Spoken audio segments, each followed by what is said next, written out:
Lakin qala Syekh Ahmad Ibnu Hajar rahimahullahu taala la tab'udu tahrimuhu, la tab'udu hurmatuhu, ini salah ya, la tab'udu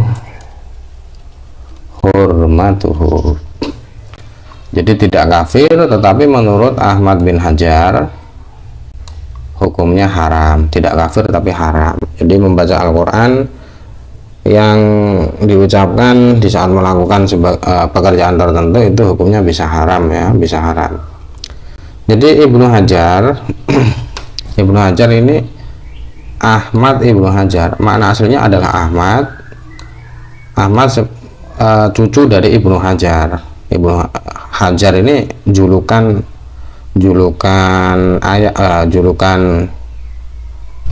bapaknya ya, bapaknya namanya Muhammad. Jadi Ahmad bin Muhammad punya julukan Hajar Al-Haytami. Ini guru ya, mohon maaf, ini bukan bapak tapi kakek ya. Jadi Ahmad, nama Ibnu Hajar adalah Ahmad punya ayah bernama Muhammad, tapi Ahmad ini punya kakak yang dijuluki Hajar ya, dijuluki Hajar karena kakek beliau itu orangnya diam sekali maksudnya tidak pernah berbicara, bisa berbicara tapi tidak pernah mau bicara, yaitu entah kenapa itu, sehingga orang-orang menganggapnya seperti batu seperti batu yang tergeletak di tanah. Jadi sakitan daiman la yatakallam, tidak pernah berbicara. Faka'anahu hajar mulkon fil ard, seakan-akan kakek Ibnu Hajar ini batu yang tergeletak. Ini menurut Ibnu Hajar hukumnya haram ya.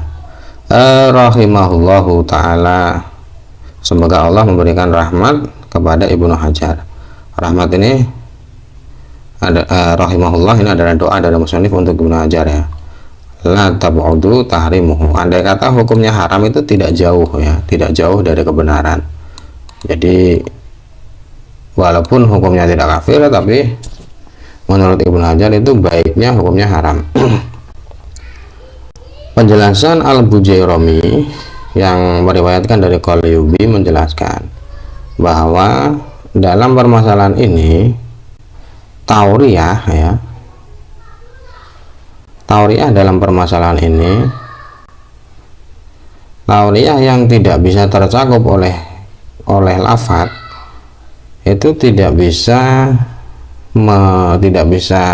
menghindarkan dari kekafiran ya. Jadi dalam istilah dalam ilmu fikih atau lebih khususnya ilmu balaghah ya, itu ada istilah tauriyah. Tauriyah itu ada satu kalimat atau satu kata yang memiliki dua makna. Ada satu kalimat atau satu kata yang memiliki dua makna. Satu dari dua makna itu lebih kuat dari yang lain. Artinya kalau kata itu diucapkan, maka yang terbesit pertama kali adalah salah satu makna, walaupun punya makna yang lain yang lemah ya, yang lemah kalau dibandingkan dengan makna yang pertama. Tauriyah itu mengucapkan sesuatu tapi menghendaki makna yang lemah ya. Saya ulangi, tauriyah adalah mengucapkan sesuatu tapi yang dikehendaki adalah makna yang lemah, padahal kalimat itu punya makna yang kuat ya, itu namanya tauriyah. Jadi dalam bab ridah, dalam bab orang-orang yang murtad ya, para ulama fikih itu tidak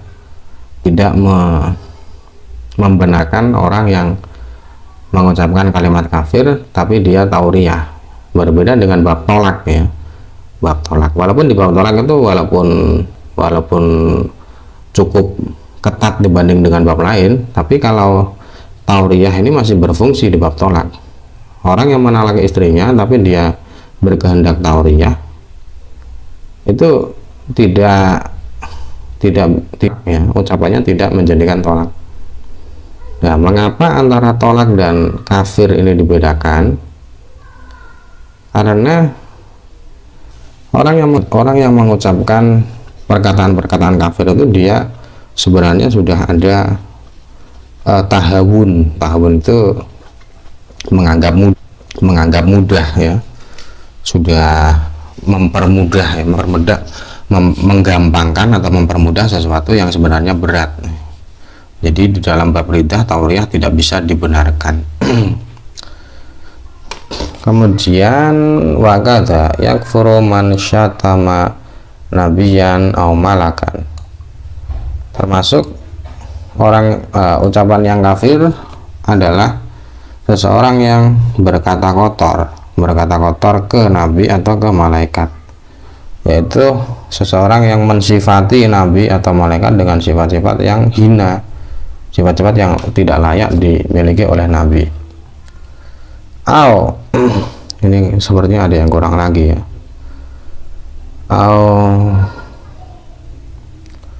Sebentar, ini sepertinya ada yang kurang.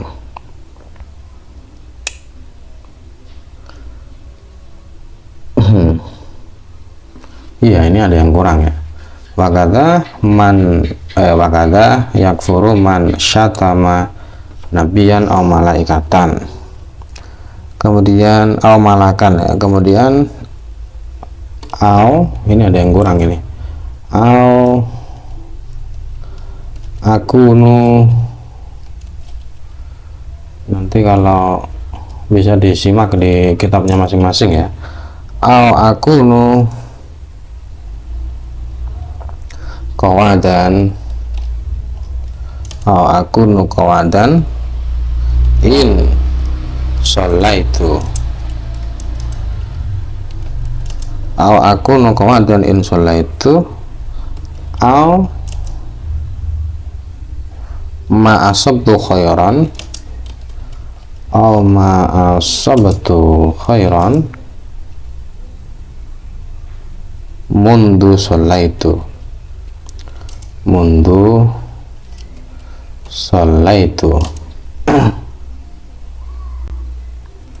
awis sholatu la tasluhu li awis sholatu la tasluhu li biqasdil istighfafi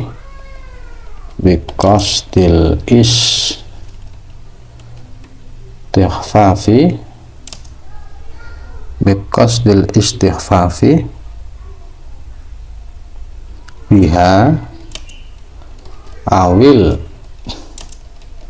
istihza'i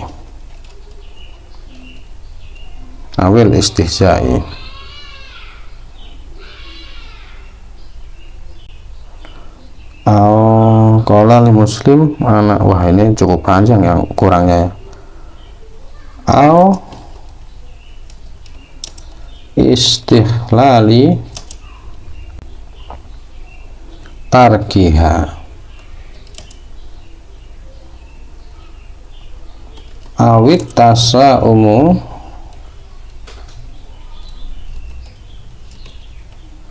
biha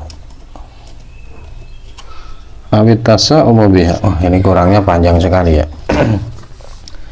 Jadi termasuk ucapan yang kafir adalah mengucapkan akunu qawadan in sholaitu. Ini ucapannya kotor sekali ya. Kalau saya sholat, aku akan menjadi mucikari. Qawad ini mucikari ya, germo, mucikari atau orang-orang yang menjadi pemasok PSK itu bahasa Arabnya qawad, mucikari. Jadi seorang yang memperkerjakan wanita untuk diberikan ke orang-orang lain dan berzina kepadanya, itu namanya qawad. Aku akan menjadi mucikari kalau aku sholatnya. Ini ucapan ini kafir. Ma'asabdu khairan mundu sholaitu, atau mengucapkan selama aku sholat saya tidak pernah mendapatkan kebaikan. Aku tidak pernah mendapatkan kebaikan sejak aku sholat. Ini juga ucapan kafir. Ahmad 07, waalaikumsalam ya. Waalaikumsalam Mas Ahmad. Au as-sholatu la tasluhuli, sholat itu tidak baik untukku, sholat tidak baik untukku. Ini juga ucapan kafir. Tapi kalau semua itu diucapkan because dil istighfafi biha awil istihzai, dengan tujuan, ucapan itu diucapkan dengan tujuan istighfaf, merendahkan sholat ya, istighfaf biha, atau istihza, mengejek sholat, awis tihlali tarkiha, atau menghalalkan tidak melakukan sholat, awit tasa umi biha, menganggap sholat itu buruk. Maksudnya tasaum itu anggapan apa ya, prasangka buruk ya. Tasaum itu misalkan ada suara burung hantu, kemudian punya prasangka bahwa ini akan ada kematian, itu namanya tasaum. Apa terjemahnya ya? Menganggap sial ya, menganggap sial dengan sholat. Jadi sholat itu dianggap biang kesialan, itu juga kafir. Jadi misalkan orang yang menganggap sholat adalah sebab kematian keluarganya, sholat adalah sebab ruginya toko, ruginya dagangannya, atau yang lain-lain, itu berarti kafir. Ucapan seperti itu kalau ada tasaum, sholat dijadikan biang kerok atas semua kesialan, itu kafir itu. Kemudian masuk dari contoh istihza atau meremehkan adalah ucapan yang keluar dari orang zalim ya, orang zalim yang memukul orang lain. Jadi ada dua orang, yang satu memukul yang lain, jadi yang satu yang lain, dan itu dilakukan dengan zalim, maksudnya memukul tanpa salah. Kemudian korbannya meminta tolong kepada Rasulullah, jadi mengucapkan doa-doa agar diberi pertolongan oleh Rasulullah. Kemudian pelakunya yang memukul mengucapkan khul Rasulullah yukhlisuka, panggillah Rasulullah untuk menolongmu ya. Jadi bersandarlah kepada Rasulullah, bergantunglah kepada Rasulullah untuk menolongmu ya. Ucapan itu bisa menjadi kafir ya. Jadi yang memukul itu, pelakunya itu meremehkan Rasul, meremehkan korban yang meminta tolong kepada Rasul, kemudian dia meremehkan Rasul, itu juga bisa haram. Kemudian qala lil muslimin ana aduka wa adu nabiyyuk wa adu nabiyyik, mengucapkan kepada orang muslim lain, saya adalah musuhmu dan musuh nabimu ya. Aku adalah musuh dan musuh nabimu. Ini juga ucapan kafir karena menyatakan diri sebagai musuh nabi. Al qala li syarifin ana aduka wa adu jaddak wa adu jaddika muridan an nabiyya sallallahu alaihi wasallam, atau berkata kepada Syarif ini keturunan Nabi ya. Ada keturunan Nabi, kemudian dia mengucapkan kepada Syarif itu, aku adalah musuhmu dan musuh kakekmu, aku adalah musuhmu dan musuh kakekmu. Dia mengucapkan itu, yang dia kehendaki dengan kakekmu adalah Nabi Muhammad. Nah ini kafir, ini murtad ini. Yang dikehendaki kakek adalah Nabi Muhammad. Kemudian termasuk ucapan kafir lagi adalah mengucapkan Nabi kalah perang ya. Nabi kalah perang itu maksudnya berlari karena kalah perang. Jadi Nabi berlari, Nabi kabur di saat perang, Nabi bersembunyi, itu juga bisa menjadikan seorang kafir, karena semua hal itu menunjukkan ucapan-ucapan yang merendahkan Nabi. Jadi kalau orang-orang yang mengucap itu kemudian dia bertobat artinya kembali bersyahadat dan mengakui semua ucapan-ucapannya yang salah, maka dia terbebas dari hukuman. Tapi kalau dia tidak mau bertobat, maka dia mendapatkan hukuman pancung, ya, dipenggal kepalanya. Jadi ini hukuman seperti ini sebenarnya berlaku untuk negara Islam, ya. Tapi jadi kalau kita di Indonesia ini kan bukan negara Islam, ya, jadi tidak bisa berlaku. Bahkan menurut Malikiyah dan Hanafiyah, menurut orang-orang yang bermadzhab Hanafi dan Maliki, orang yang sudah bertobat itu tetap dibunuh, ya, tetap dibunuh. Jadi orang-orang yang sudah menjelekkan Nabi, merendahkan Nabi, itu walaupun dia bertobat tetap dibunuh. Dibunuh bukan atas nama bukan atas nama murtad, tapi atas nama hukuman, atas nama had. Kemudian aw yaqulu syai'an min nahwi hadhil alfazi al-basyi'ah asyani'ah, atau mengucapkan kalimat-kalimat yang mirip-mirip dengan kalimat-kalimat ini, kalimat yang keji dan kalimat yang buruk. Jadi di dalam Salam Taufik ini tentunya tidak disebutkan semuanya, ya, contohnya, karena memang ucapan-ucapan kafir ini sangat banyak sekali. Jadi ucapan-ucapan yang mirip dengan contoh-contoh yang dijelaskan itu hukumnya juga sama, yaitu bisa menjadikan seseorang murtad. Jadi kata basyi'ah, ya, kata basyi'ah ini huruf sinnya di kasrah, artinya adalah sesuatu yang buruk, dan kata syani'ah ini artinya sesuatu yang keji. Abu Bakar bin Husain di dalam kitab Qam'un Nufus menjelaskan bahwa macam-macam kafir itu banyak sekali, macam-macam kafiran itu banyak sekali yang tidak bisa terbatas, hampir tidak bisa terbatas. Kemudian Abu Bakar bin Husain menyebutkan sebagian contoh-contohnya. Dicontohkan termasuk dari ucapan kafir adalah membaca Al-Quran beserta dengan menabuh rebana. Ini malah keras sekali, ya. Menabuh Al-Quran diiringi dengan membaca Al-Quran diiringi dengan menabuh rebana, itu bisa kafir. Kemudian melemparkan Al-Quran, membuang Al-Quran di tempat-tempat yang kotor, itu juga kafir. Membaca ayat Al-Quran lalu mengulanginya dengan tujuan menghina, itu juga kafir. Kemudian menyebutkan Rasulullah menyebutkan Rasulullah, bukan menyebutkan, ya, ada orang yang mengucapkan kalimat Rasulullah, ya. Ada seseorang yang mengucapkan kata Rasulullah di samping orang lain, ya, mengucapkan Rasulullah karena berdoa ingin mendapatkan syafaat. Kemudian dia mengomentarinya dengan gaya menghina, itu juga kafir.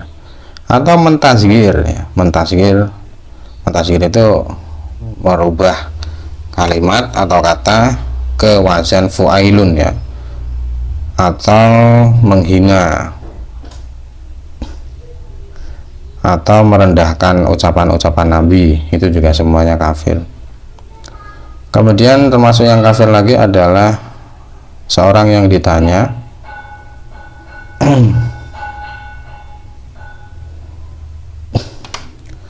ini Ahmad bertanya, apakah boleh niat i'tikaf saat masih di dalam sholat? Itu maksudnya bagaimana? Berarti pas masuk masjid belum niat, ya, Mas Ahmad. Mas Ahmad orang mana, Mas Ahmad ini? Saya teruskan dulu, ya. Lauqila lahu ta'lamul ghaib. Orang yang ditanya, apakah engkau mengetahui hal-hal yang gaib? Kemudian dia menjawab iya, itu juga kafir, ya. Kemudian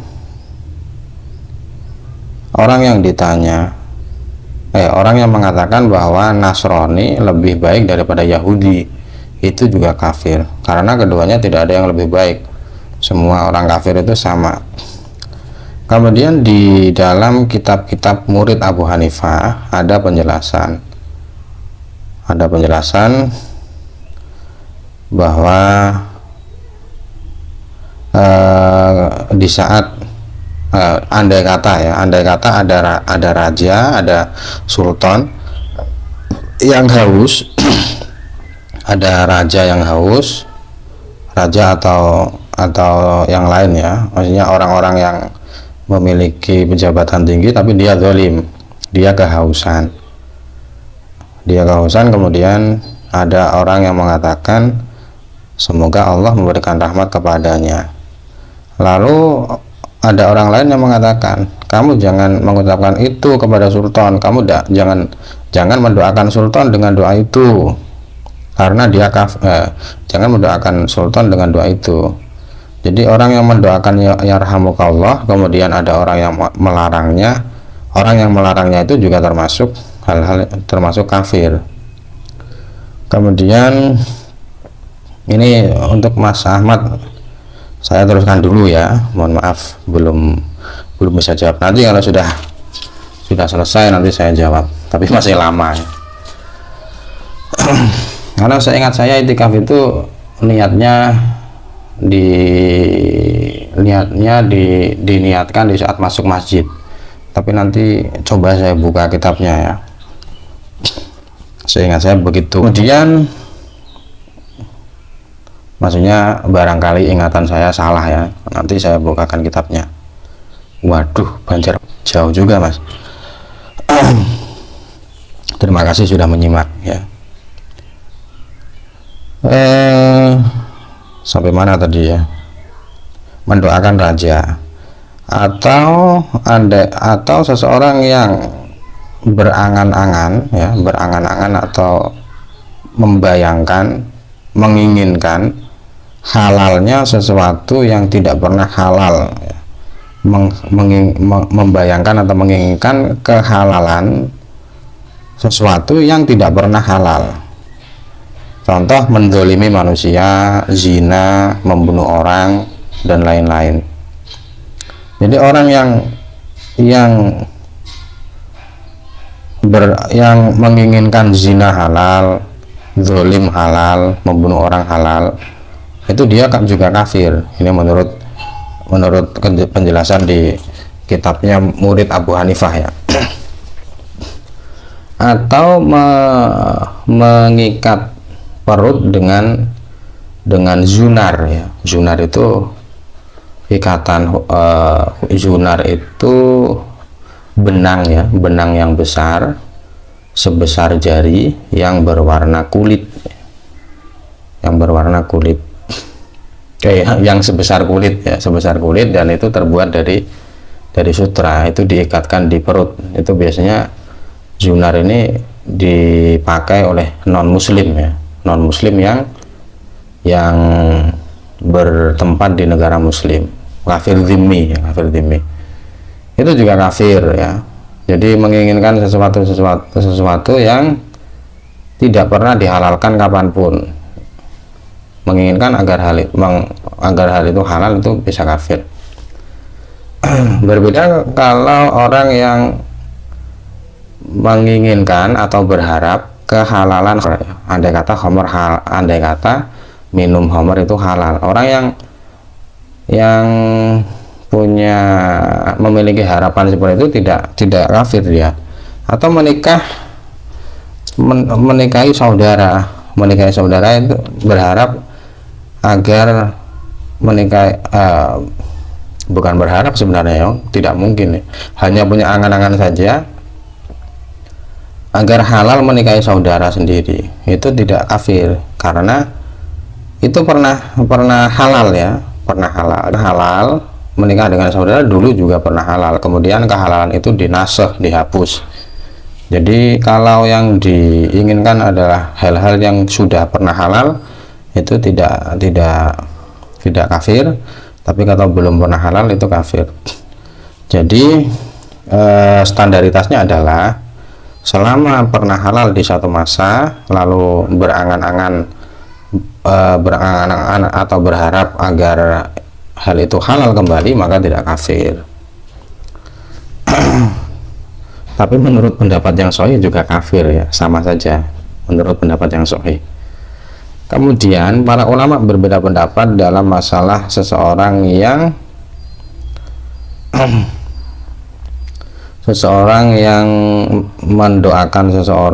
mendoakan orang lain dengan ini gimana Mas Ahmad ini? Waktu masuk masjid lupa berniat iktikaf, sudah terlanjur sholat lalu baru ingat belum niat iktikaf. Nah, bolehkah berniat iktikaf waktu di dalam masjid itu? Ya, seingat saya ya, nanti saya bukakan ya. Nanti saya bukakan kitabnya sebentar.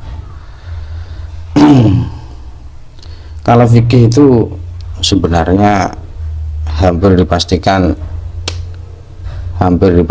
kalau ada yang tidak boleh, ada yang boleh. Hampir dipastikan semuanya khilaf ya. Jadi mungkin saja ada yang boleh.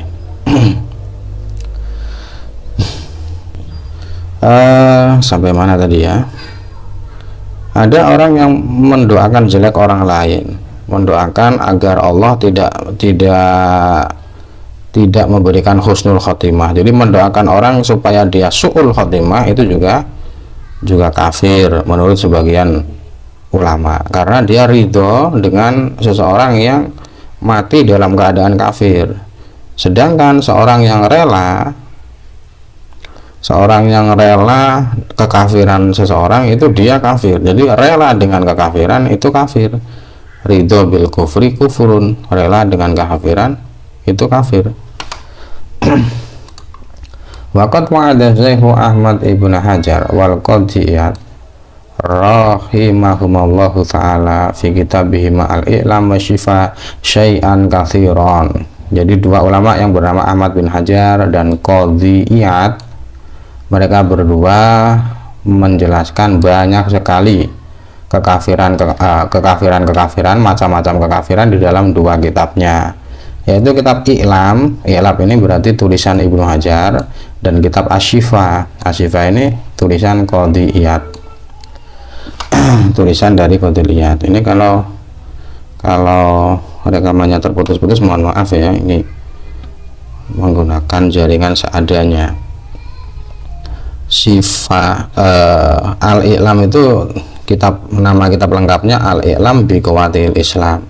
Kalau Syifa itu Asy-Syifa fi Akhlaqil Mustafa, ilmunya Qadiyat. Fayan bagil ittila'u. Ini malah bagaimana ini? Fayan bagil ittila'u.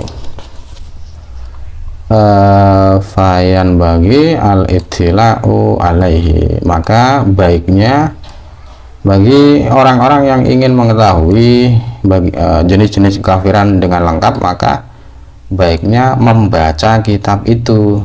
Ittila' alaihi maksudnya membaca kitab itu. Jadi menurut penulis Sulam Taufik, membaca dua kitab ini hukumnya sunnah. Fa inna man lam ya'rifis syar'a yaqa'u fi. Mengapa dianjurkan membaca dua kitab itu? Karena orang yang tidak tahu keburukan dia akan terjerumus ke dalamnya. Ibarat seorang yang berjalan yang tidak mengetahui ada batu di depannya. Itu kalau dia tidak tahu kan dia akan tersandung. Orang yang tidak tahu di depannya ada sumur dan akan terjatuh ke dalamnya. Beda dengan orang yang tahu. Jadi orang yang tahu itu dia kan bisa menghindari bahaya-bahaya yang ada di depan mata. Wahasilu jadi termasuk dari contoh kekafiran lagi adalah orang yang dizolimi oleh orang lain, kemudian dia mengatakan semoga Allah menzolimimu, itu ucapan itu juga kafir karena mensifati Allah dengan zalim. Atau seorang yang mengucapkan kepada orang yang beriman, mengucapkan semoga Allah mengambil imanmu, itu juga kafir. Jadi mendoakan agar iman seseorang diambil Allah itu kafir, ucapan itu kafir. Atau orang yang mengatakan saya tidak tahu apakah saya mukmin atau tidak, ucapan itu juga bisa kafir. Atau orang yang mengatakan saya ini murtad, saya ini orang yang murtad, ya, ucapan itu juga kafir, ucapan yang kafir. Atau orang yang mengucapkan kepada orang lain bahwa Allah menciptakanmu supaya kamu mendolimi manusia. Jadi Allah menciptakan dirimu supaya engkau, tujuannya adalah agar engkau mendolimi orang lain, ya, ucapan itu juga kafir. Atau Allah menciptakanmu untuk zalim, itu juga kafir. Atau mengucapkan ke orang lain kalau kamu tidak iman maka jadi kafir saja, itu juga kafir, itu ucapan kafir. Kalau kamu tidak iman maka kafir saja, itu juga ucapan kafir. Atau mengucapkan kepada orang lain sholat kamu sudah cukup bagiku, jadi sholat kamu sudah cukup untukku, itu juga ucapan kafir. Atau menanyakan mada yaji'u minas sholat, sholat itu manfaatnya apa, sholat itu dapat apa, ibadah sholat itu bisa dapat apa, mempertanyakan itu juga kafir. Atau mengucapkan ad-darahim wa dhahab khairun minas sholat, emas itu lebih baik dari sholat, uang lebih baik dari sholat, itu juga ucapan kafir. Kemudian mengucapkan indakhaltul jannah atamassaku bik wa adkhulu ma'akal jannah, kalau indakhaltal jannah atamassaku bik wa adkhulu ma'akal jannah, kalau kamu masuk surga aku akan pegang erat-erat dirimu, akan berpegangan denganmu sehingga aku bisa masuk surga bersamamu. Nah, ini semua kafir menurut riwayat yang dijelaskan oleh Al-Mudzaffar Ibnu Ibrahim. Kemudian kesimpulannya, wahasilu aksari tilkal ibarat yarji'u ila anna kulla aqdin aw fi'lin aw qaulin yadullu ala istihanah aw istifafin billah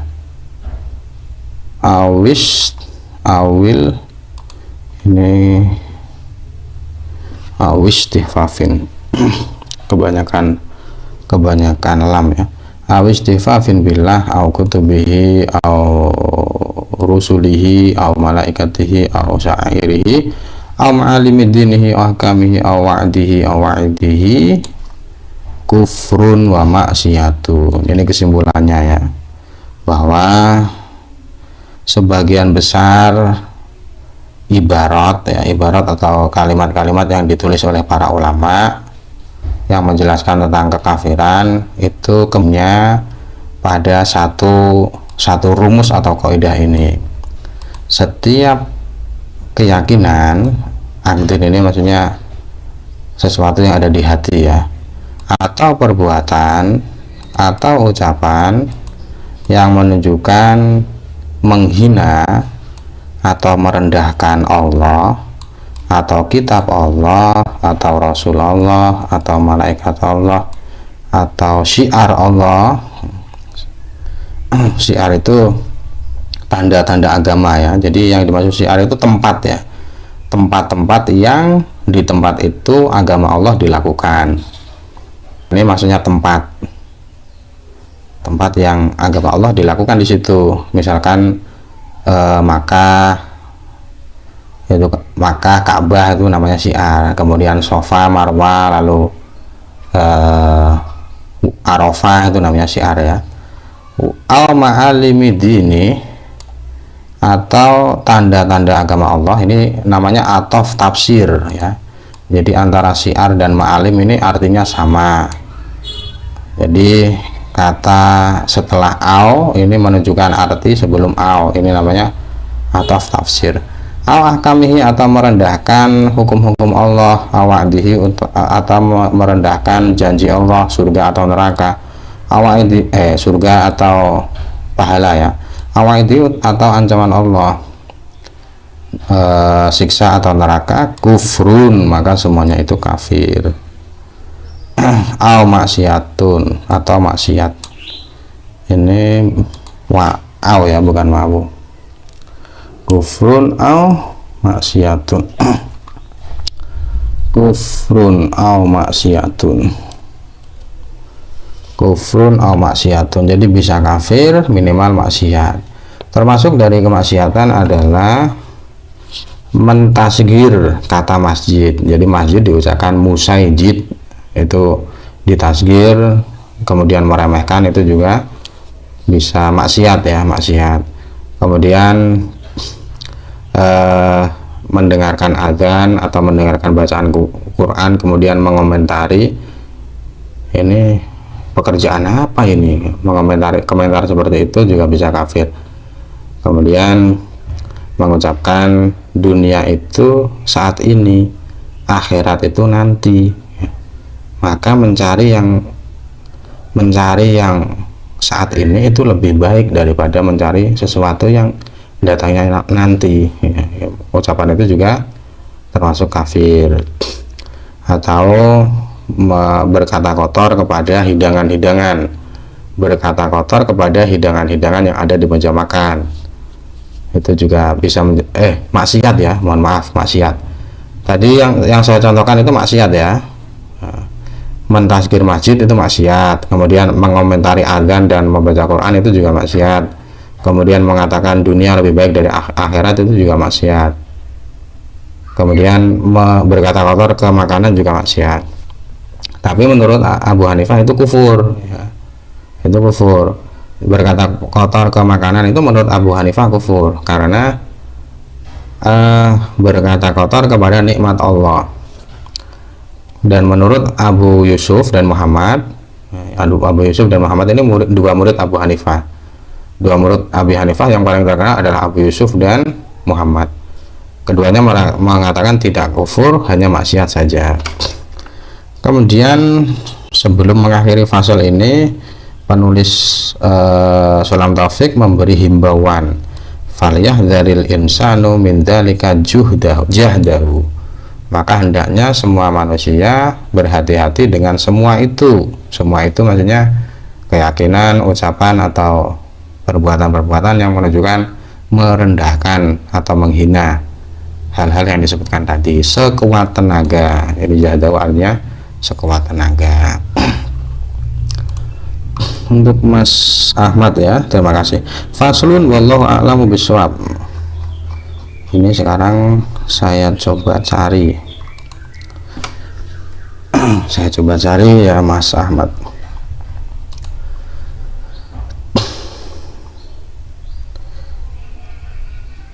Ini kalau terputus di tengah jalan ya mohon maaf.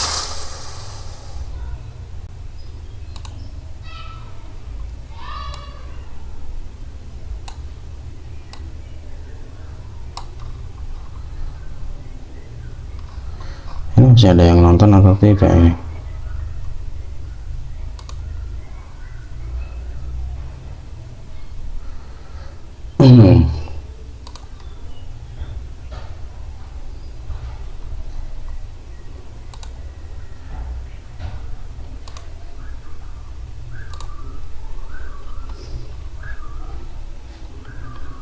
Itikaf kalau di Nihayatul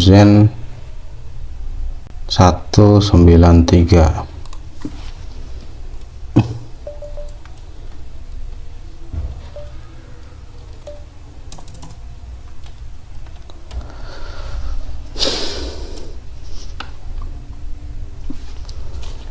Niat itikaf itu bagaimana? Ini untuk siapa ini? Mas Ahmad dari Banjarmasin. Untuk Mas Ahmad dari Banjarmasin.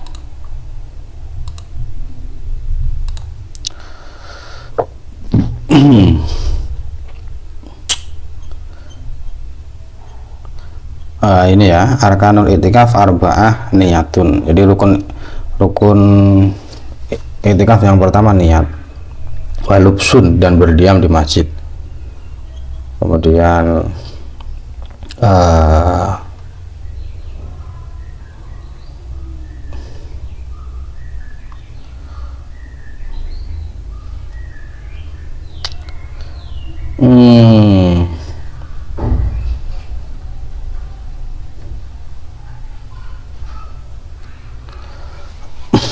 aziman ala,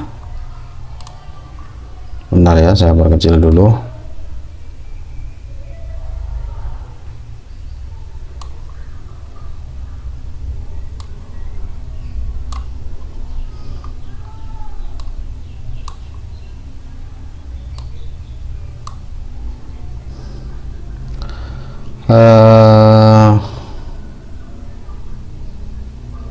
Ini tidak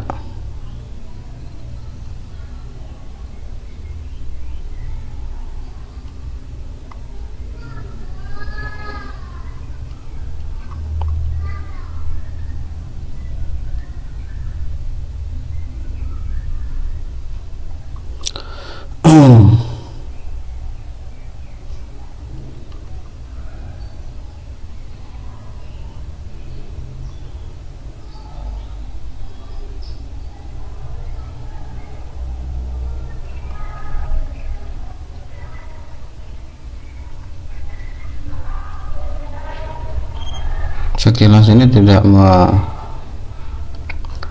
menjelaskan secara terperinci niat iktikaf ya, sekilas seperti itu.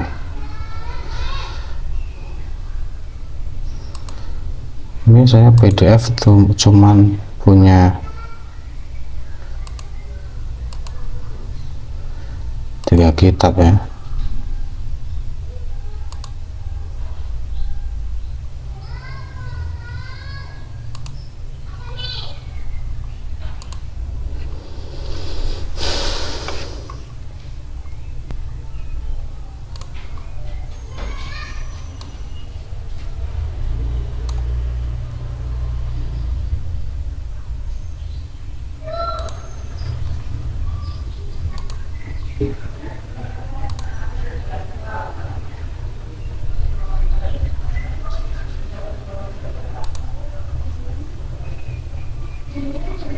Ini kitab Fathul Mu'in.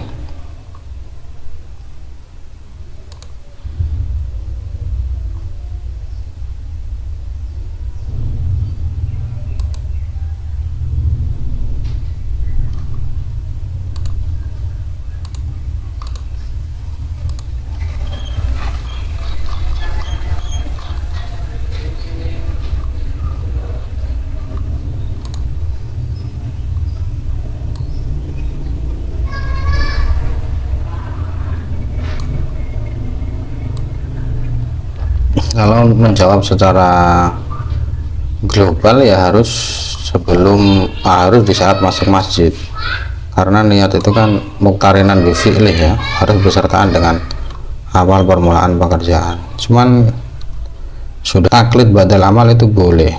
Taklid badal amal itu mengikuti pendapat ulama setelah melakukan. Jadi melakukan dulu baru mengikuti, itu boleh di kitab Bughyah Mustarsyidin.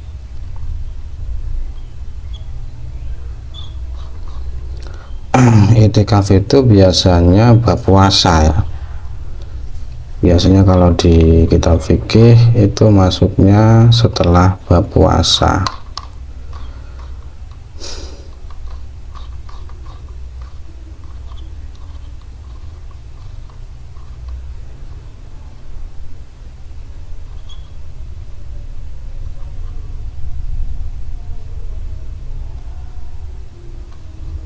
Tidak ada ini iktikaf ya, 277.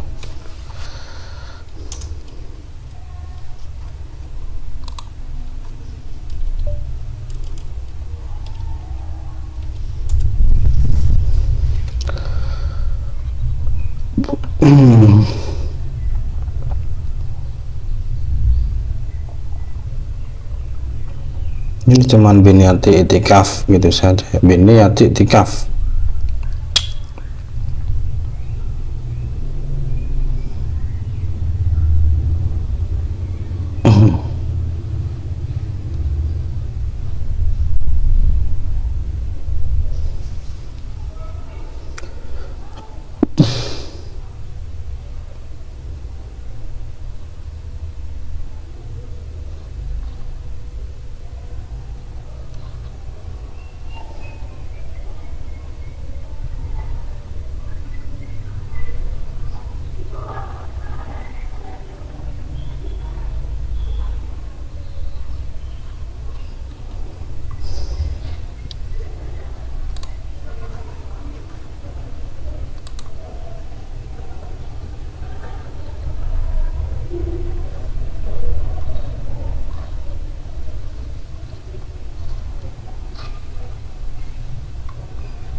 Coba saya cari di Kifayatul Ahyar ya.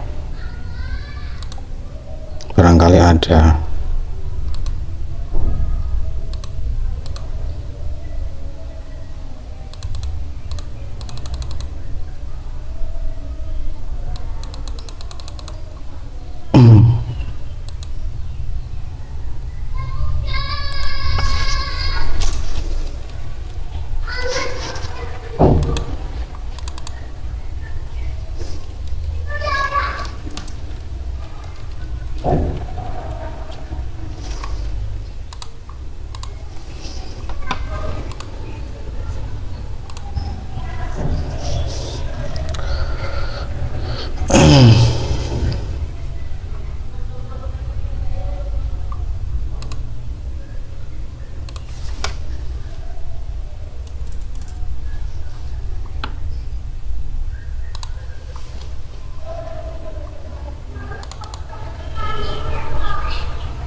Kalau kata kuncinya itikaf ya banyak sekali ini.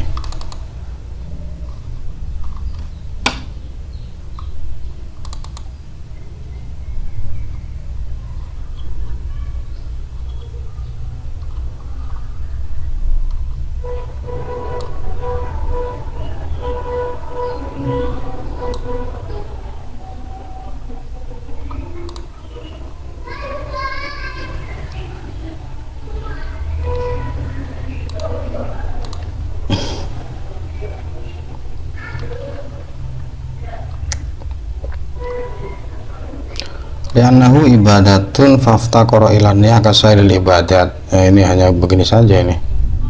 Rukun itikaf ada 4. Yang pertama niat. Mengapa disyaratkan, mengapa ada rukun niat? Karena itikaf adalah ibadah, maka membutuhkan niat seperti ibadah-ibadah yang lain. Hanya seperti itu saja.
Walahu ini kitab Iqna ya, syaraton ay ruknan murad bi syarati ma la budda minhu bal arkanu arba'ah kama ta'rif.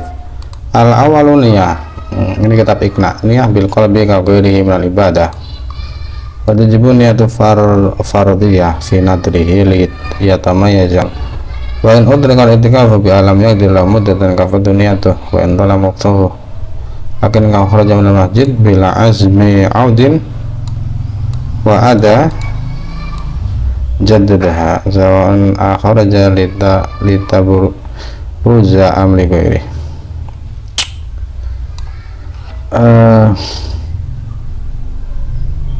Ini hanya membahas batas itikaf saja.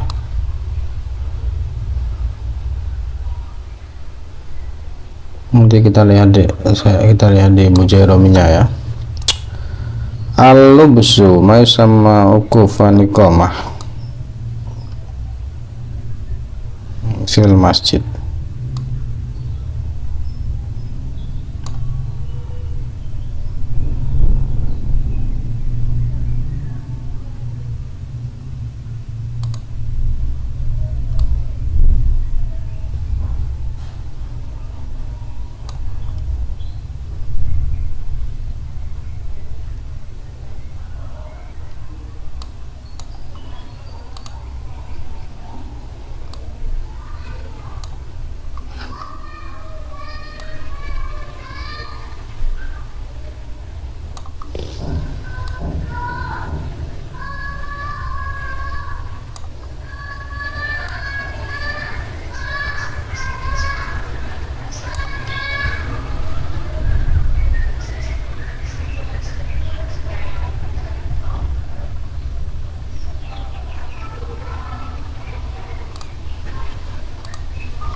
Kalau ini fi ibtidaihi ya. Wa yushtaratu niyatul itikaf ay labudda minha fi ibtidaihi. Jadi harus dilakukan di permulaan itikaf. Permulaan itikaf itu ya sebentar. Kama fi sholat bagaimana ibadat li'annu ibadah sawa'un al-mantur wa ghairuhu tayanazumul aula walakin yanwi hadman fil itikaf al-mantur al-fardiyah liyatamiza an tatawwu wa yata'annasabu wujubihi wa huwa an-nadru ikhlas sholat wa shaum fa yanjiwa itikaf la yakun ila bin nadri ila fihima walau nama kaunahu an-nadrihi ajajaw an-dikir fardi wa qalahu fi dhahair wa kana al-itikaf mantur fa'idun wa mantur ghairu fa'id qala adri yashbu ayaja fi dawr al-ada wal qada al-khilaful madhkuru fi shalah.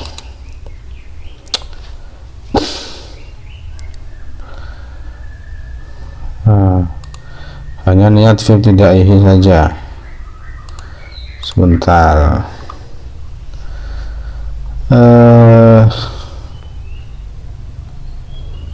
Rujukan saya itu Minhajul Mughnil Muhtaj ini biasanya.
Ar-ruknu tsani ar-ruknu tsalis al-ma'mur an bi syartin fi qawli yashtaratu niyatul itikaf yani la budda fiha minha ibtida'an ka salatu ghairu min ibadat.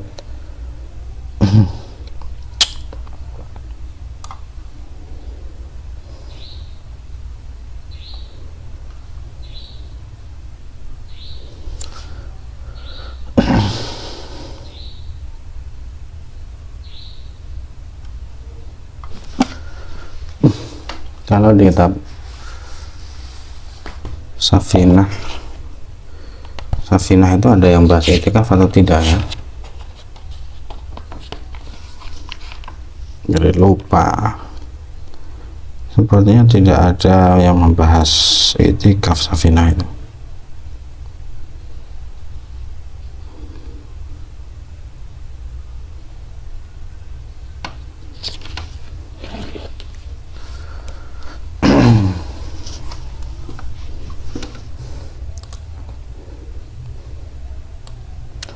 Akhwani telah hunali anna la budda min taswiril manwi qabla ta'liqin ya bi khilaf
kalau melihat tadi yang takbir ibtidaihi itu tidak mensyaratkan masuk masjid ya, hanya di permulaan i'tikaf saja. Disyaratkan di saat disyaratkan i'tikaf niat di permulaan i'tikaf. Permulaan i'tikaf itu kan tidak harus dari awal masuk masjid.